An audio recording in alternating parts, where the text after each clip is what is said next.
जय मिथिला, जय भोलेनाथ। सावन मास के आरंभ और समापन कहिया हेतै तऽ अपना सब मिथिला के छी तऽ पहले संक्रांति के अनुसार शुरू करै छी। तऽ संक्रांति के अनुसार श्रावण मास के आरंभ छियै 16 जुलाई 2026 जे कि आरंभ भऽ चुकलै और एकर समाप्ति छियै 17 अगस्त क।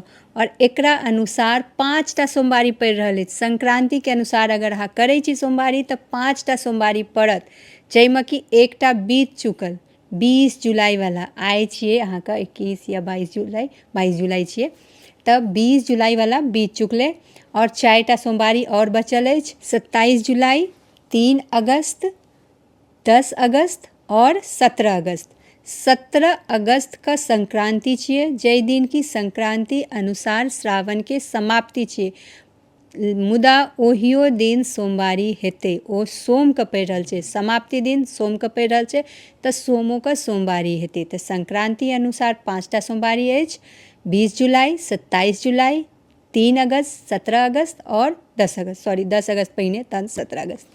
और पूर्णिमा के अनुसार एहि बेर 4टा सोमवारी पड़ि रहल अछि। पूर्णिमा स्टार्ट अछि अहाँके 30 जुलाईसँ और एकर समाप्ति छियै 28 अगस्त क।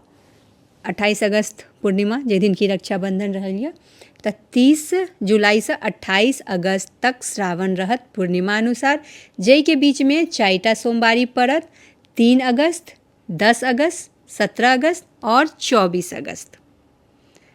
तऽ पूर्णिमा अनुसार एहि बेर अहाँके 4टा सोमवारी पड़ि रहल अछि। तऽ ई छल हमर ओजका वीडियो। यदि अहाँ मिथिला पंचांग अनुसार सब पाबनि तिहार, व्रत, पूजा विधि के सही समय पर जानकारी पाबऽ चाहै छी तऽ हमर चैनल के जरूर सब्सक्राइब करू। धन्यवाद। फेर भेटब एकटा नव जानकारी संग नया वीडियो में। हर हर महादेव।